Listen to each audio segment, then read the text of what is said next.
I want to thank our sponsors, Athletic Greens, who created AG1, one of the most innovative packets of supplements, including 75 high-quality vitamins, minerals, whole food source superfoods, probiotics, and adaptogens to help you start your day right. These ingredients support your gut health, your nervous system, your immune system, your energy, recovery, focus, and aging. I personally started using Athletic Greens and love the way I feel in the morning after I drink it. And I no longer have energy crashes throughout the day. And the best part is that it's delicious. The founder of Athletic Greens created AG1 because he experienced a ton of gut health and ended up on a complicated and expensive supplement routine to recover. Right now, it's time to reclaim your health and arm your immune system with convenient daily nutrition. It's just one scoop in a cup of water every day. That's it. No need for a million different pills and supplements to look out for your health. To make it easy, Athletic Greens is going to give you a free 1-year supply of immune-supporting vitamin D and 5 free travel packs with your first purchase. All you have to do is visit athleticgreens.com/Yasmin. Again, that is athleticgreens.com/Yasmin, YASMEEN, to take ownership over your health and pick up the ultimate daily nutritional insurance. Hi, my name is Yasmin Tarehi, and this is Gateways to Awakening, where we host one-on-one conversations with leading experts in wellness, well-being, and spirituality. Today, I'll be speaking with Estelle Bingham, who's been described as the Heart Whisperer. She's been supporting others to find more love, purpose, and connection in their lives for over 20 years. She's a 4th-generation psychic and meditator since the age of 6 years old, having learned Transcendental Meditation. The journey of the soul has been an integral part of her life since the very beginning, and in her 20s, Estelle followed one of her dreams to become a journalist and TV and radio presenter working for media outlets such as BBC and the Discovery Channel, but the universe had another plan in store, and we're going to talk all about that in this conversation.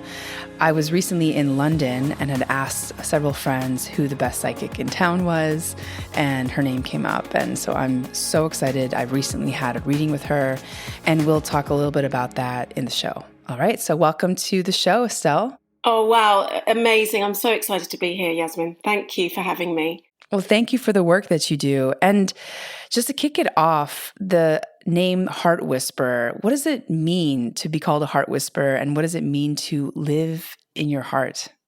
Wow. Well, that gives me goosebumps. It gives me goosebumps every time I think about the heart and the heart's place in our evolution, really, in the spiritual journey, being on the planet, being in the body, being human.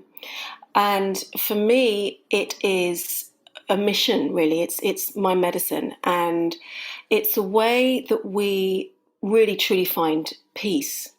Peace in the incarnation is through the heart. So the heart is a bridge. You know, we've looked at the science. There's a great institute called Heart Math, and they've discovered how the heart, releases oxytocin, but it also, when it is in alignment, the body is in alignment. It's that heart brain connection.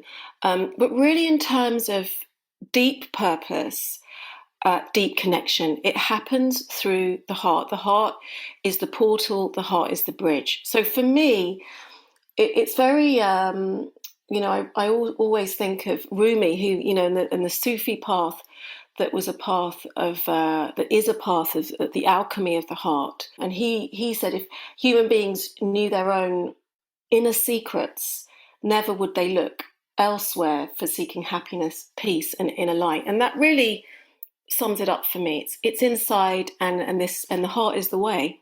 Wow, beautiful. Oh, that Rumi quote just brought me chills. Yeah, I mean, it's interesting. So you help people connect with their inner guidance, their inner wisdom, and you do it through connecting with their heart. And that's, how I felt in my session, and also how your work had been described to me. So I'd love to understand what you perceive when you are connecting with another person and connecting with their heart. And also, what has kind of just come up in some of the clients that you work with anecdotally when it comes to looking at people's hearts. Well, for me, I often, I went into this originally, and there's a story behind how I've ended up being, doing what I do. It's obviously always what I was meant to do. And I started off really working psychically, and the psychic work that I did, it was very helpful for people. But what I found that, was missing, there was an absence of this consistent growing of the inner soul life, and that really the way to meet the destiny is through the heart. So that's why it kind of, I was guided to this work. And when I sit down with a client, it's like I call it it's a bit of a soul intervention. So there's a moment when, and I often get people come to me who they're at the crossroads. I mean, that always happens. There's often that healing crisis. It's dark night of the soul, or change of job, or divorce, or change of country. All of these things that bring us to greater knowing of self. But also sometimes it's this thing of like having never felt like you've belonged, having never felt really in the body. I see so many people who do not exist in the body, and to drop down into the body, out of the mind. It's the heart that brings us into that relationship. And so really for long-lasting transformation, and that's what I'm interested in, I'm not concerned with fleeting transformation, or it's great to feel like you've had a little bit of a kind of frequency upgrade, but it's like, how do we really seed the changes and in our lives? And obviously we do that through our subconscious thoughts. We know that our unconscious, subconscious thoughts create our conscious reality. But there's also this way of real wholeness in the lifetime, and that comes through the heart and the integration of what that feels like every day. Wow. And so, Estelle, like, how did you discover this work? And then, what are some of the ways that you create this like lasting transformation? I'm just, curious, like, how do you help people specifically? Like, if you could tell our audience how they can maybe start connecting with their own hearts and inner wisdom, what would that be? One of the things that every time I'm humbled by how out of sync we are, and how out of tune we are with the language of our hearts, our own hearts. And I'm humbled by how much our hearts hold for us. And so one of the things to really step back in is to listen daily. And that doesn't have to be, it's not a big, it's not all singing or dancing version. It's just a very simple way of being with self. So, bringing yourself into your heart energy. And I often say it's really useful to keep a heart diary, because what we find in the heart are the layers of our of our lifetime. So we'll find the inner child, the discarded, neglected inner child in the heart energy. We'll find the pain and the grief, old grief, in the heart energy. And these layers, we meet them in a new way. We bring them into the light. We invite them in to the space and alchemize the energy. We work with that energy. And so rather than this heavy weight that we're just dragging uphill, we have a different type of being in the world. We have a different type way of existing, and it's very in comparison to what it felt like before, with low-level anxiety, with low-level depression, with outcomes, going around in circles, the outcomes being the same outcomes. We are really able to manifest. So the thing about manifestation is it's very powerful. So the idea of affirmation, the idea of activating the mind is to reimagine our reality, very, very powerful. But this entry, this feeling, this kind of this new relationship with the heart brings that manifestation into a really, really deep and long-lasting reality. So it's not like, oh, I've just manifested that. It's like, no, I've actually changed my relationship to relationship for life. That's powerful. Wow. What do you say to people who are just scared of being vulnerable and opening their hearts? What if there's a protective layer there? How do you work with people through that? We are human, and in our humanity, we suffer. And when we have suffered in our childhoods, and when it hasn't been safe, or whatever it is, and on the ancestral line, that karmic ancestral meeting place, that crossroads, we bring stuff in from past lives, we bring stuff in from both sides of our families and our immediate story. We have to create barriers to love. We survive. And I always say that the lifetime is about actually recognizing that and returning to the softness, returning to the sweetness, returning to the tenderness, the fragility of being human, allowing that vulnerability, giving permission for that vulnerability to exist. And actually, the power is in that vulnerability. The minute you step over the cliff and it feels like an abyss, before you've stepped over, it's like it's like asking someone to step into the abyss, like the cavern that has no bottom. But the minute you step forward and you take that courageous act, you take that courageous step, everything changes, because actually the power is in the vulnerability, because we can own that vulnerability and still feel safe in it. The reason why we are so terrified of our own vulnerability is because it hasn't been safe to be vulnerable. That is what we associate. We associate vulnerability with pain, a trauma, the story, and we get to reimagine and rewrite the story as adults, and we get to create a really safe place for the wholeness, the complete experience of, and what it feels like to be human. And actually, when it comes to love and owning the vulnerability, it changes the experience in a really profound way. Amazing. Wow. I'm just so moved and touched by your words and just the way that you speak, because I think a lot of conversations are really had in the head, right? Like there's a lot of conversations from the mind, not from the heart. And it's just very clear talking to you that you're really talking from the heart. Do you put your awareness into your heart in order to connect with it? Like, what's your kind of day-to-day, daily practice for connecting with your heart? You talked a little bit about a heart diary. Yeah.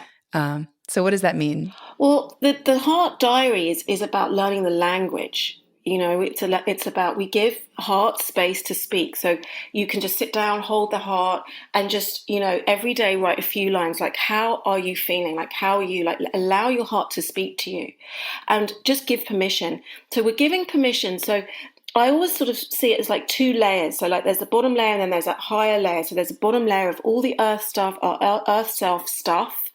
And then the higher energy that's really calling us back. Our heart yearns for us to return.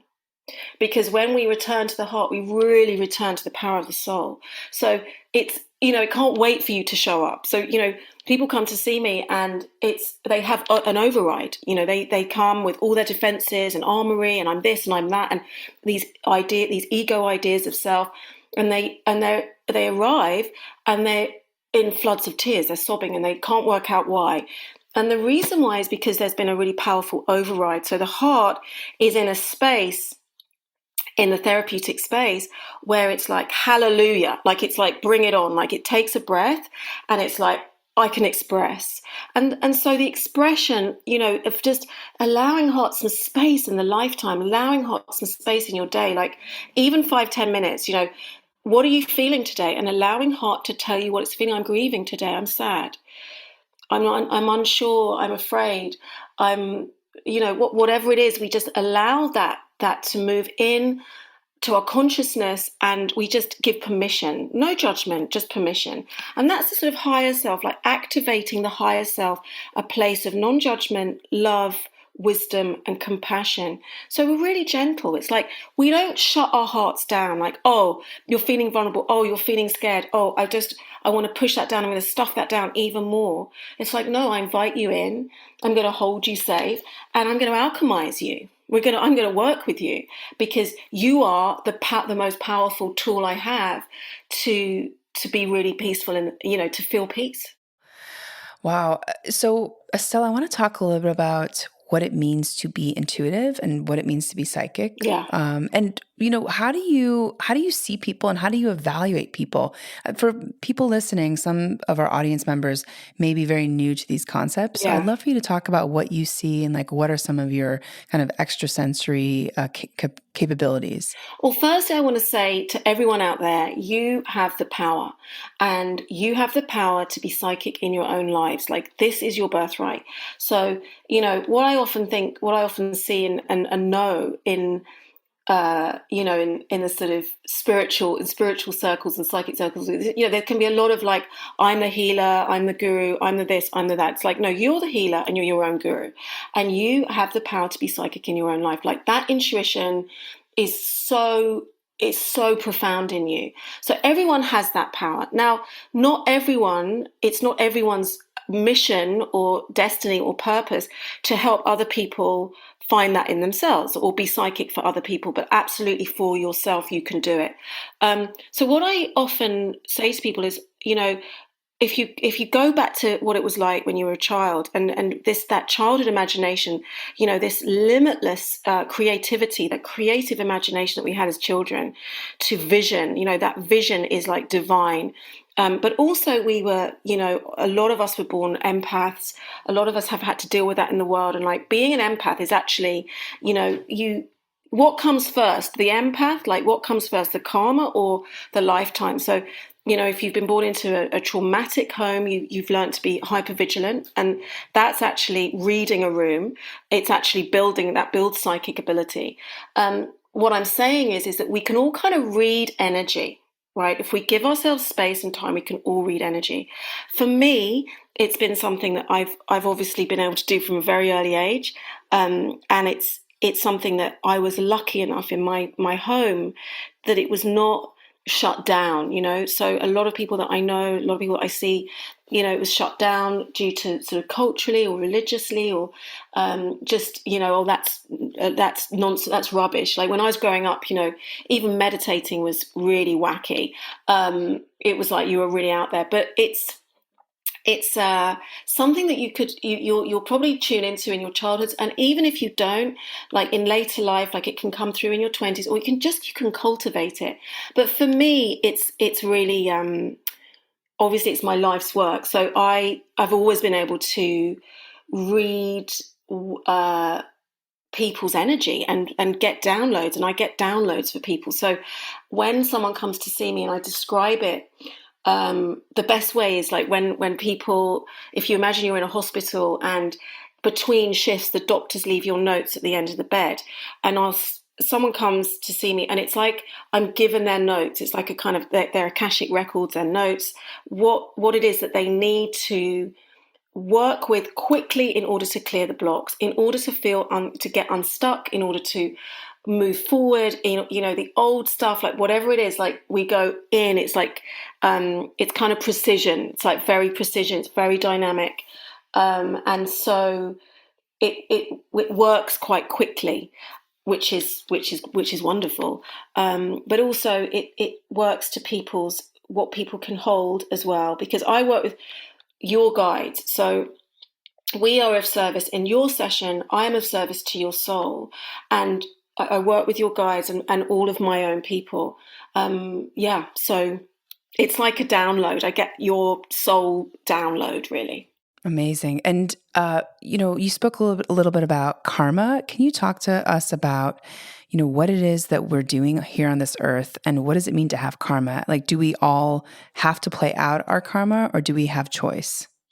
Well, the basic understanding of karma, sort of from the kind of ancient sort of Hindu script, and and the Buddhist understanding and teachings of karma is, it's a spiritual law. It's a spiritual law of cause and effect, and that is true. It's that there is a truth in that. So somewhere, your actions will have it will have implications on your karma.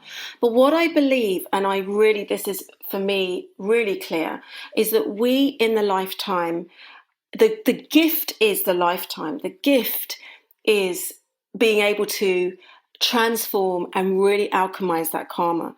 So there will be things that we are given our stories. We're given the sacred contracts. Like, we do have sacred contracts with certain souls on the planet.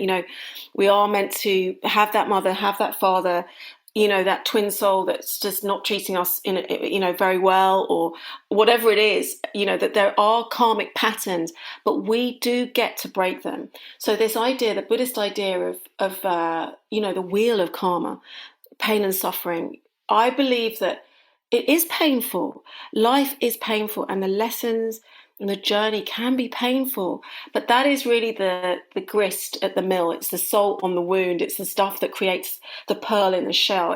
There is a gift in the pain, and our wounds are the portals. It's a portal to our deepest transformation.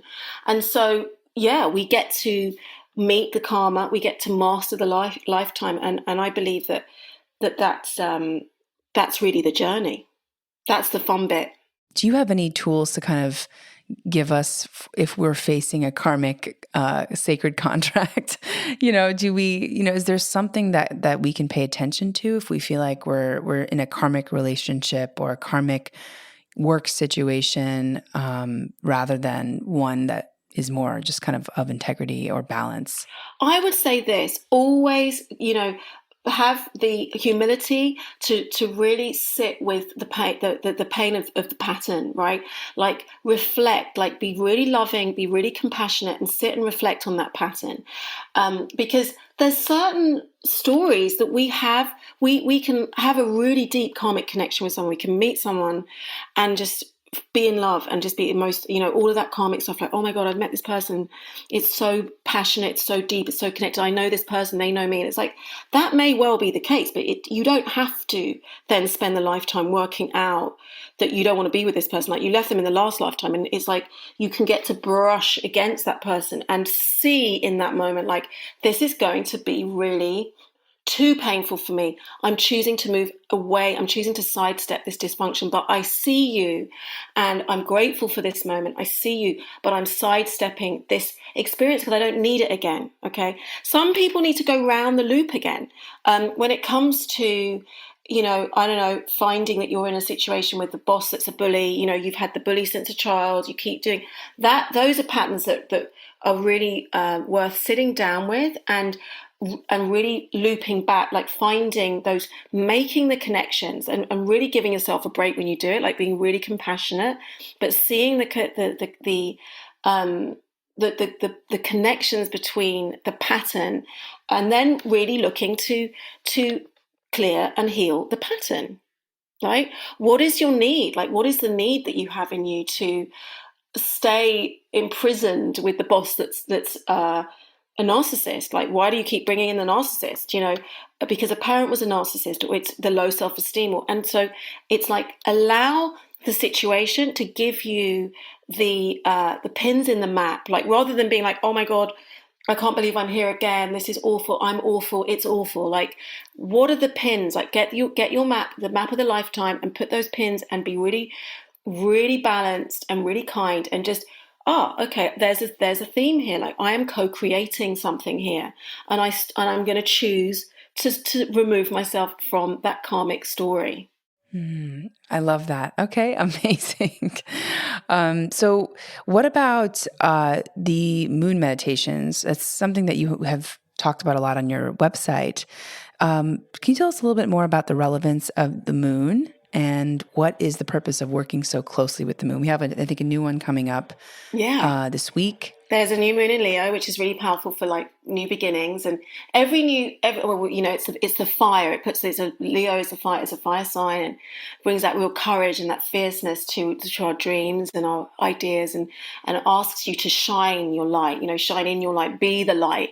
And the reason why I work with the moon, actually, I mean, the moon is ancient, and obviously from the Mayan times to Egyptian to Celtic to, and all of the religions and our culture, our collective consciousness, we look to the celestial bodies to really, again, to map the sacredness of our time here on the planet. So to map our time. And really, I was in Barbados about 25, 22, 25, 20, between 22 and 25 years ago. And I went to a plantation, and it was bought by actually an uncle, but my ancestors had been on that plantation many, obviously 200 years ago as well. But I could really feel this strong. It's when I got really guided to like work with the moon, and it was before the moon was. Again, it wasn't. No one talked about the moon. And also I was working with crystals at that time, and the message was to like really to plant crystals in the earth, to give thanks to the mother, to be in relationship with the mother earth. And it's about cycles. So in Celtic culture, like, wherever your land is, you start to work with the land. I was obviously born in England, so and my mother's English, so it's but we inherit the land wherever we are. And in Celtic culture, it's very, all of the equinoxes are celebrated, and the same in Buddhist culture, and the moons, the changes in season. And really it's about maintaining a sacredness of life, and reminding. It's a remembrance. So it's really like just a prayer. So it's each moon has its own vibration. Each moon brings its own medicine. So if it's a Scorpio full moon or new moon, it'll ask you to look really deep into your kind of the cave of self, right? Really deep into some of the sort of the sexual blocks, or those dark, energetic kind of things that we hide from, and it really brings those to the surface. If it's an Aries moon, it's about new projects. So you can harness the power of each moon. And really, in its simplest form, it's about just remembering twice a month, on the new moon and the full moon, who we are and where we are, and just kind of realigning. Like, what are my intentions today? Like, what are my intentions for the next 2 weeks? What are my intentions for the month, for the 6 months, for the year? And it just brings us into presence. Amazing. So your intentions, let's talk a little bit about that. And I have so many more questions about the moon, but I want to actually focus on intention and manifestation, because I think a lot of people in our audience are really, really interested in those particular topics. So what does it mean to set intention? And then also, are we creating our own reality? Like, how much of it is from our subconscious and our also conscious thoughts?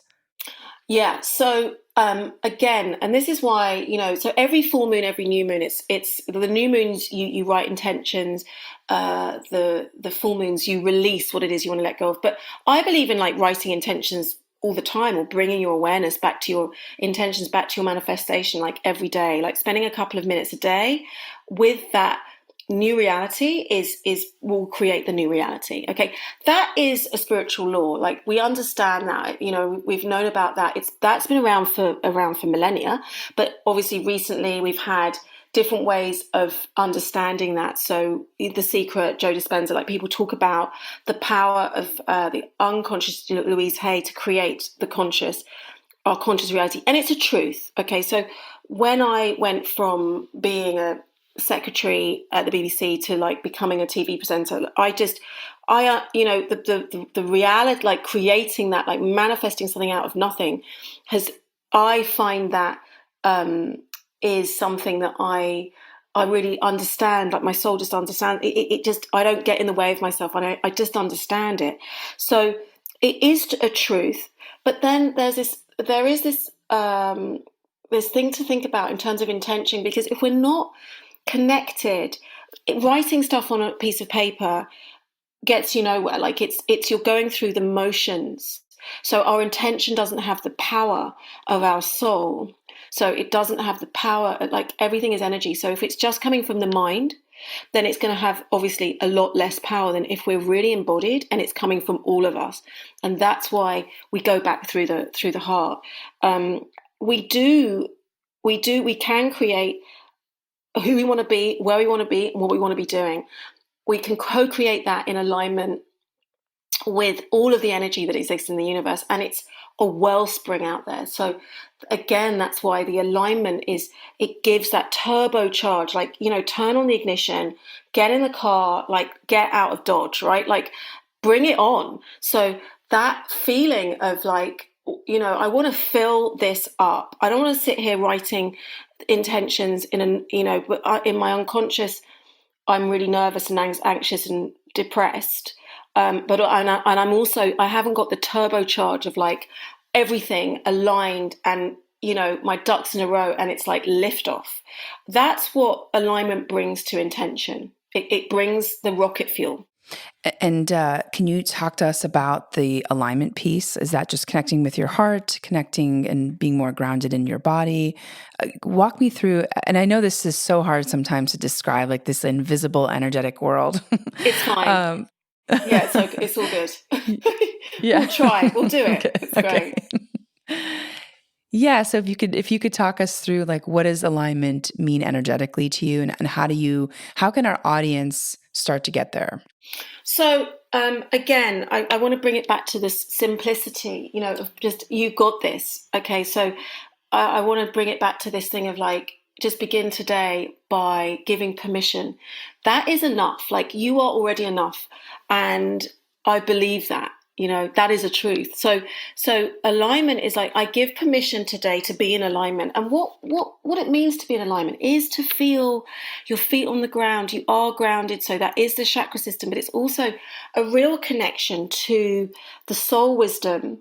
It's the awake quality, the Buddhists talk about an awake quality that does reside in the heart, that awake quality, and it's an inner wisdom. But what happens when we're aligned is we open ourselves up to the divine plug-in, and the divine plug-in for whatever religion you are, whatever you believe in is we can just integrate it as light. It's light energy, but it is source and it exists. So you are opening yourself to that infinite source of vibration that is yearning to meet you. And in amongst that, like, we also have our guides, we have our family in the light, we have our ancestral family in the light, we have angelic energies, we have a whole host of soul family that are like, let's do this. Like, we're here for you. When are you going to show up for yourself? Like, when are you going to do it? Like, we are waiting for you. And often we have to be on our knees and we have to be last chance saloon. And it's like, then it cracks open the heart. Then it cracks open this possibility for alignment. And to experience the infinite. But really, in the first instance, to feel the truth, which is, we're surrounded by energy, and we're surrounded by allies. We are not alone. We are not alone. And Estelle, do you suggest that people work directly with their guides, like to call on them to pray? What is it, once a day? I mean, how often do you seek the external invisible world? Well, I would say, so for me, I work very closely with the angelic realm, which is a realm of light. It's an angelic realm, and everyone can ask for their angels. So again, the angelics work through, they've existed again since millennia. They're in every religion and culture. The Native Americans talk about, beings of light, and so we can call in the angels. The thing to do is call them in. You call them in, enlighten love, enlighten love, enlighten love. So always 3 times, and ask in the simplest way for. Sometimes I say the angel of the day, and it's a lovely way to get to know the angels. You just can get a book on the angel of the day, or an angel that you just have a connection with. So Archangel Michael, Gabriel, Metatron, or just your guardian angel, just a being of light. Like, I'm just calling in a being of light. Enlighten love, enlighten love, enlighten love. Stand by my side, by my left, by my right, behind me, before me, above me, and below me, so that every step I take is in your shadow. Let them come and guide you, and be protected by them. Ask, and they will come.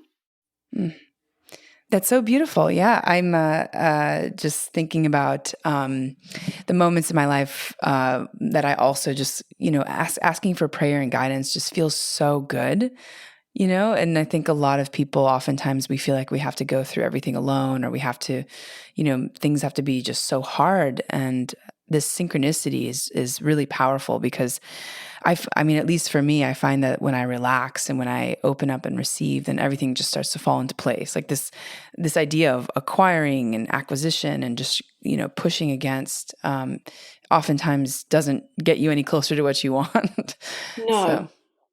No. Right.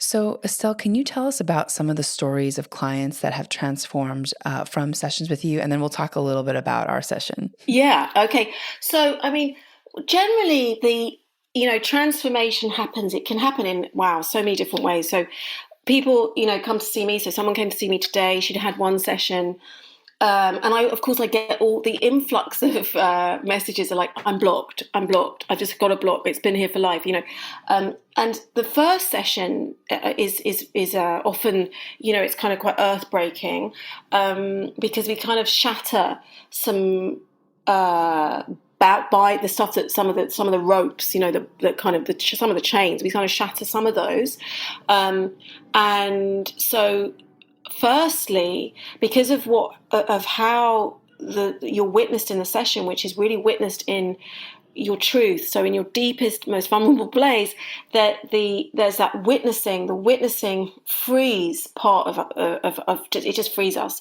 So we're like, that kind of, oh wow, like, okay, it's okay to be in this very, very vulnerable place. It's safe. So sometimes it's like a door, opening a door in the psyche, in the house of self that's never been opened, and we're in that place together.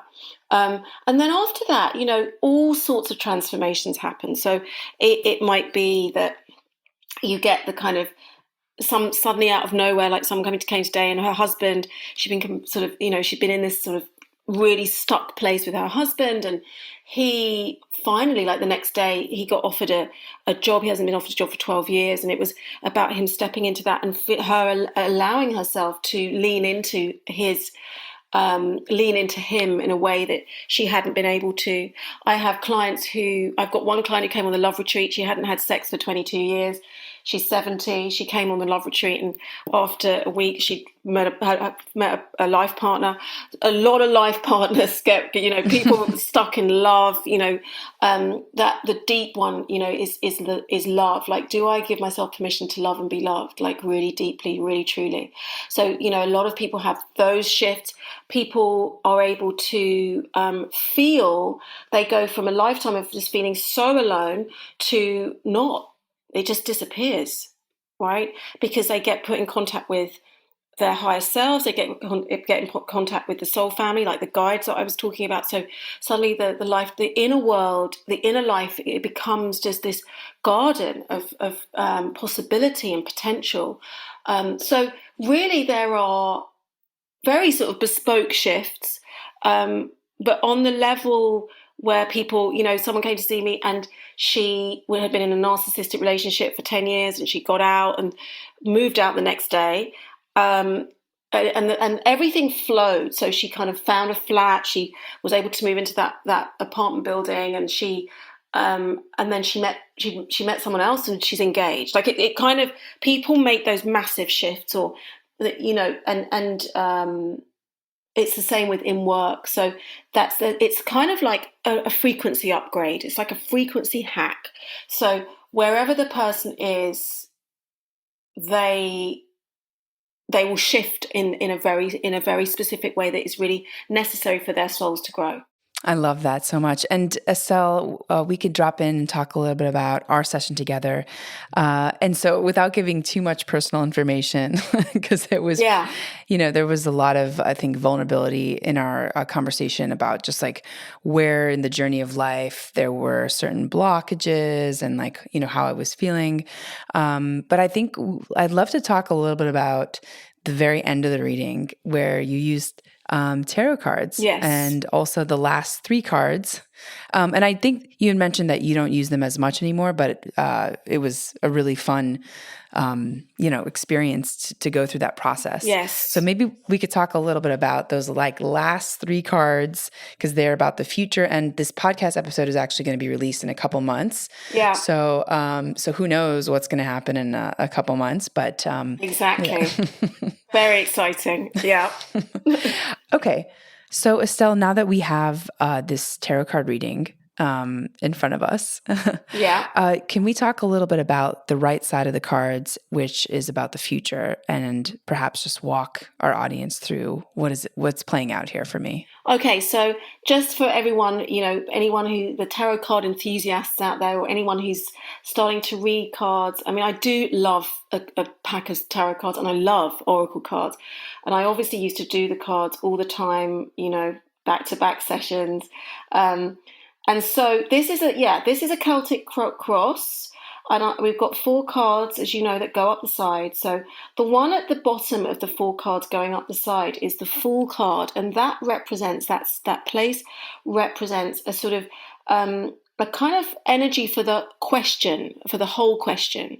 And what you have there is the Fool, which is you beginning a new cycle. So the Fool card is the 0 card of the major arcana of the pack. The major arcana are the big significant signifiers, the big themes of the pack, and then obviously they go into the suits.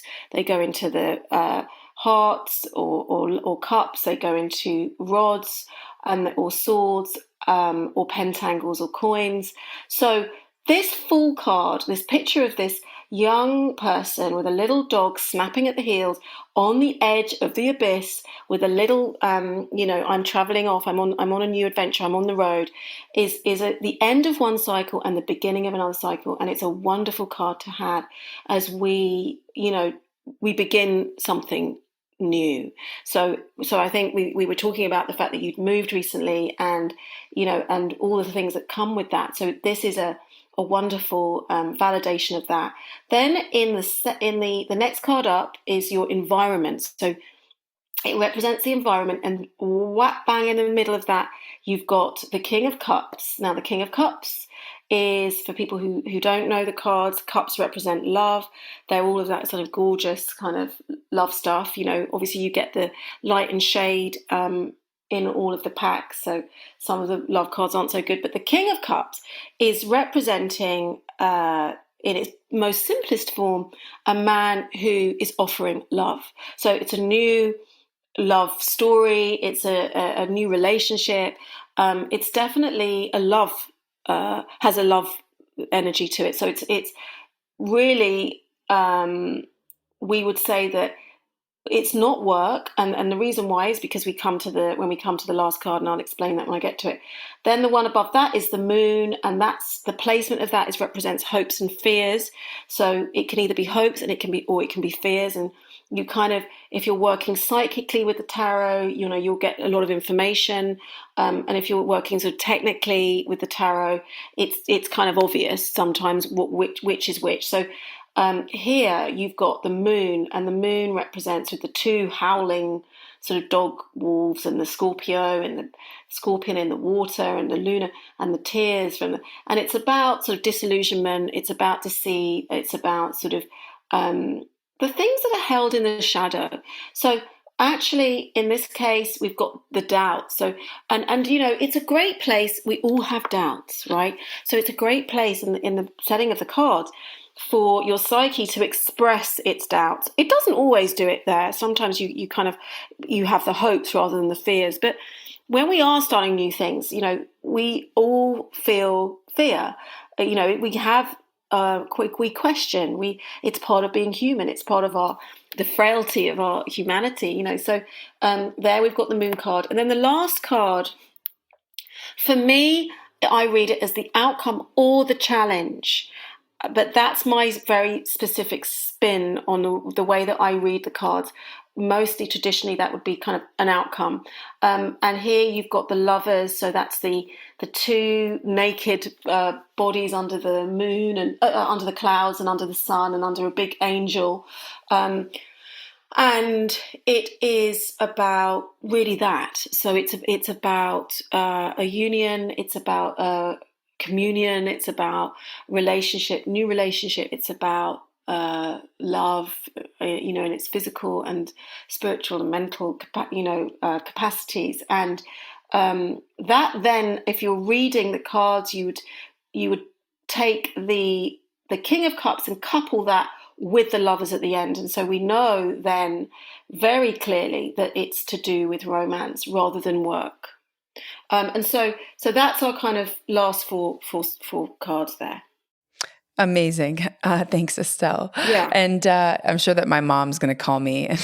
she's always so confused about the timing of these podcasts, because we always record them a couple months before we release them.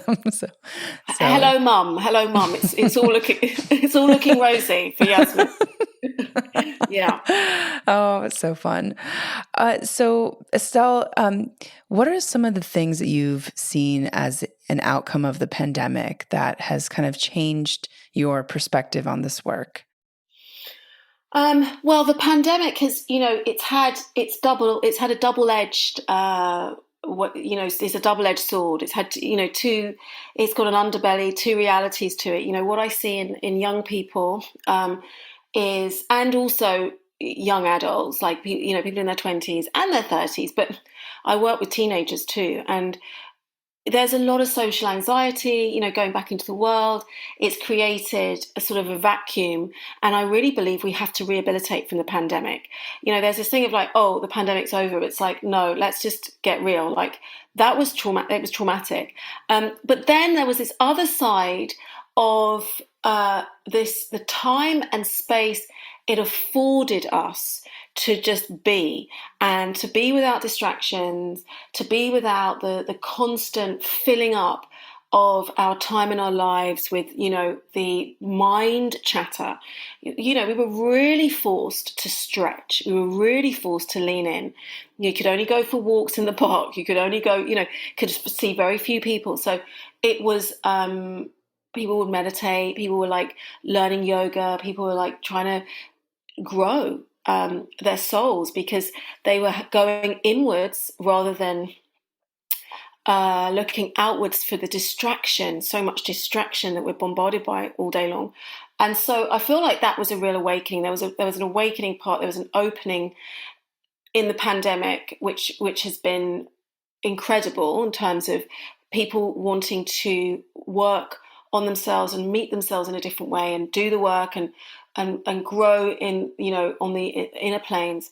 And then I also feel like there's this underbelly of trauma too, which then it's woven into the story as well. So especially with younger people, they lost really significant, like 2-3 years of really significant time. I think when you're older, you've got more life experience, more to go on. But, there's 8-year-olds that develop tics, and, 19-year-olds that find it really difficult to be around people. And I think that's going to take a little bit of time. So it was both. It's not either or, it's a both. Right. And also I imagine that people experience a pandemic so differently, right? Whether you were living alone or with a partner or with a family. And so I find that to be most interesting. Like, if you were living alone during the pandemic, like, how are you reintegrating back into society? And, what does that look like? Yeah. I mean, I really feel for you. I really feel for people who spent pandemic alone. It was just, it's really been really tough. And actually, I started my moon meditations. I put them online during the pandemic, and I was doing online meditation satsang just to bring a community. I think that our communities are so vital. They're so fundamental, and we know this. We've heard this so many times, and Indigenous people talk about this. The power, the life, the fundamental desire for us to be in community, to be in a collective, to be connected, to feel empathy and compassion, and exist together, and not live these lives where we don't know who we are, where we are, living alone in kind of tower blocks and around lots of concrete. It's sort of, and you can do that, but it's like, but how do you also how do you also feel less alone? And that just feels really important for us moving forward in terms of a in terms of consciousness. Our interconnectedness, is vital. Right. Yeah, absolutely. I think that the community piece was just so incredibly poignant during the pandemic. I mean, I think many of us didn't even realize like how much we had probably taken for granted. Yeah. And I know for myself coming out of the pandemic, I am like so focused on making sure that I see my friends as much as I can. Like I'm not going to let work get in the way, and then just also consistently create spaces, really sacred spaces for a community to come together, whether it's through dinner parties or weekend trips. So Yes. yeah. It's about really re-engaging that, isn't it? It's about really, remembering this kind of weird, strange hiatus that we had, as the first time in the history of the world that we all sort of came to this crazy standstill. Like, what is that about the karma of the planet? What were we undergoing? Like, it was this really bizarre time, and remembering, so not doing that thing that we can do, which is like emotional amnesia on sort of trauma, like taking good stuff from that, and like you say, re-engaging, like doing the dinner parties, the things that were that mattered to us in the pandemic, that it really, it kind of highlighted our relationships and the things that are most important when it comes down to it, and keeping that wisdom, alive.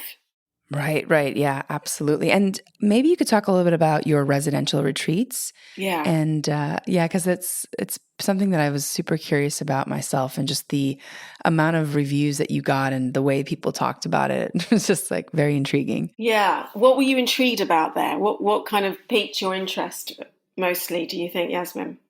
Yeah, I mean, I think people's kind of ability to expand and transform and transmute and alchemize in a short period of time, Yeah. that to me was just profound, because I've done a lot of different types of retreats, and I don't usually hear people talk about things the way that they did on your site, and also just how open their heart felt and how much closer they got to their heart. I think that's just a missing piece that I find in general. Like, people are not as connected to their hearts. They're sort of connected to themselves, or they try to connect to themselves on retreat, but not necessarily to their hearts. Yeah. So those retreats have become something quite extraordinary, in the sense of they have created. There's a sort of a very powerful holding a container for really the a sort of flow of the sacred feminine, and the sacred feminine entered my life in my early 20s, and I sort of, as part of my growing, I sort of, I went in search of the sacred feminine, to find the mother before the mother before the mother, to find, through my own mother wound. And it's really it's the wound that I meet the most in others, and really the sacred feminine really came through at that time. And so the love retreat is not about me. It's about the energy that moves into the space and moves into the room, and then moves through people. It moves through every single person in that space, so they feel, it's like it's a non-negotiable. So you go from, oh, like, whatevs, to, okay, I've touched into interdimensional space, and this exists, this is happening, this is real. So it's a shamanic angelic experience, and I call it it's a shamanic angelic modality, which is a kind of a grounding into the the true sort of shamanic way, which is that groundedness with the earth, but then also a place of working with the sort of higher realms, and really it's the sacred feminine that is held in that space. So I don't do the work, the sacred feminine does the work, but it's and that's why it's so powerful. So someone came on it recently, a journalist, and she really described it as, she would never have imagined, I don't think, that she would feel the presence of the sacred feminine, because she was a bit of a cynic, and she has, and she did. So when you do these things that we sort of hear about or think about or aspire to, like when it's real in the lifetime, like it's like, oh wow, like, and what happens is the grace that comes from feeling the grace of true divine energy, or the light energy, it really brings you into a very powerful and lifelong, transformational place in your life, in your lifetime. So it's kind of like it shifts forever. It's so cool. I definitely want to check that out at some point. You need to come. Yeah, yes. Totally. And you offer them a couple times a year, Estelle? I do, and I'm doing my I got very strong guidance. I had to offer my first men's retreat this year, so I'm doing that in November, and I'm really excited about that. So I've done a women's retreat in May. I'm doing another one in October, and I'm doing the men's one in November. And next year I'm planning to do one in Spain or abroad or somewhere where people can come to, from everywhere really. But it is it's wonderful work, and I'm deeply honored to be facilitating that work. Wow. Amazing. Okay. Well, I am going to put that on my calendar. Yeah. So, Estelle, we're actually coming up at time, but I have just a couple more questions. What sort of things have surprised you the most since you've been on this journey? I mean, I feel like you've been in this game for 20 years. You've seen so much. Looking back, like, what has surprised you?